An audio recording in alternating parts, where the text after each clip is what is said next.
So a lot of guys are talking about the internal aspects of the training on whatever subject. We're talking about Wing Chun a lot, about how to train internal, and everybody's got these different ideas and stuff. But actually, there's a few comments that came up that you can't train internal without training external, and it's true. It's yin and yang.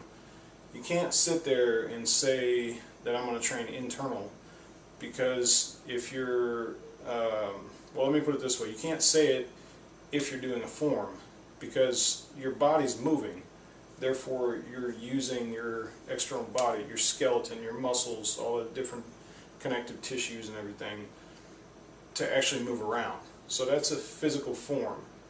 That is external. Now if you're sitting here doing your sitting Qigong, or doing standing Qigong or whatever, you're going to be doing the internal stuff and not moving. Well, yeah. But even if you're doing Jamjang like this is still external, because you're using all of this.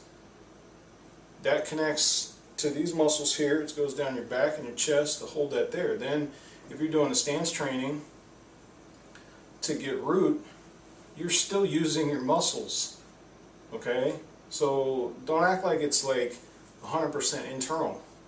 You're using your physical body structure to form a posture so that you can have the chi circulate through here, and then focus your yi, your mental connection, through into the feet, into the ground, from the upper body through the lower body. You're going to set the position and sit. You're going to work on your root. You have to work on your, what they call a qua, the hip area. How does it feel? Okay, where does the energy go? Are you using your muscles, your bone structure? How does your spine feel? All this different stuff. That's all like a mental focus thing. But to get it correct, you have to do physical things and move around. Okay, that's a process. So it's a 50-50 deal, guys. You can't sit here and say that it's a completely internal. I'm sorry, I don't go with that. But I have a form that I do, which is Samchen, which I talked to some of you guys about. Every once in a while I post about it. It's in a lot of different martial art families out there. Sanchin, which is a karate version. Then you have,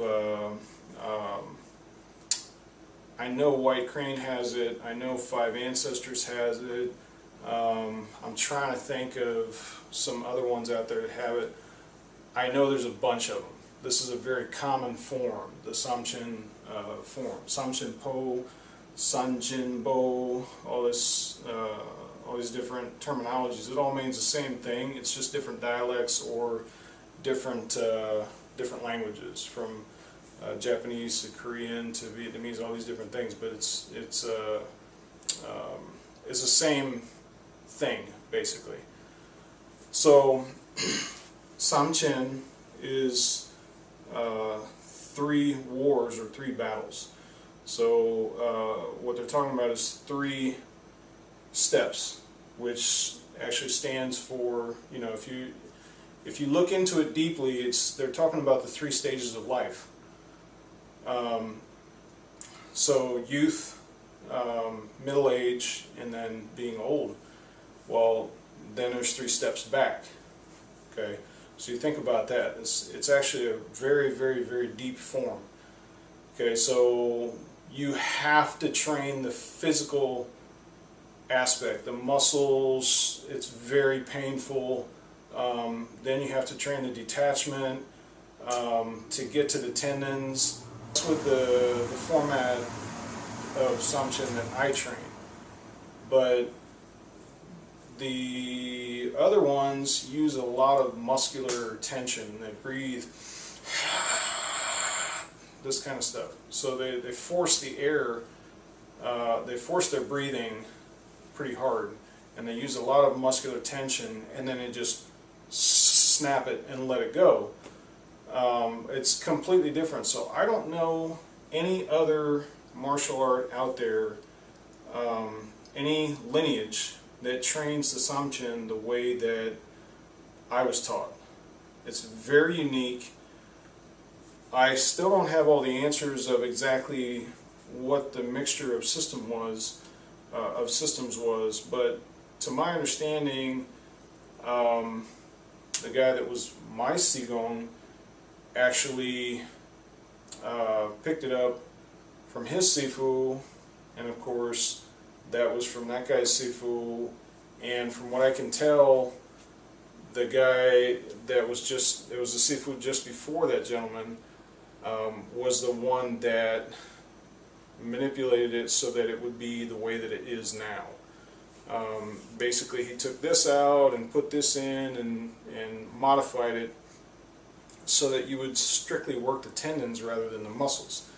So it's very, very interesting. I haven't seen anything like it out there, and you know, I'm gonna post some videos on it. So you know, I'll show you the form, and then you can see for yourself what the difference is. Okay.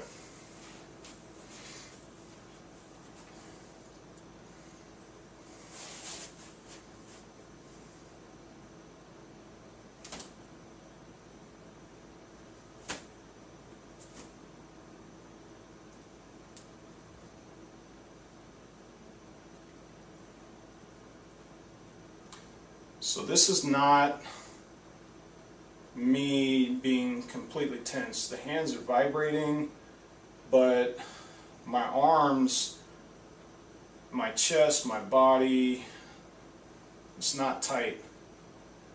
But I can still force the energy into my hands. That's what the vibration is. It's coming from the yi is putting the qi through the tendons into the hands.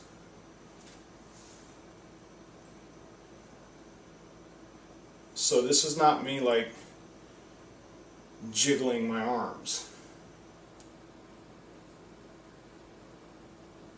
The external aspect is I'm trying to loosen up my muscles and try to access only the tendons. So I have to, whenever my body gets too tight, then I have to relax those muscles that are too tight. That's a physical thing. That's an external aspect. The internal aspect is, as well, the mind has to focus on where to put the energy, but it also has to go into meditation to try to relax the body in certain areas.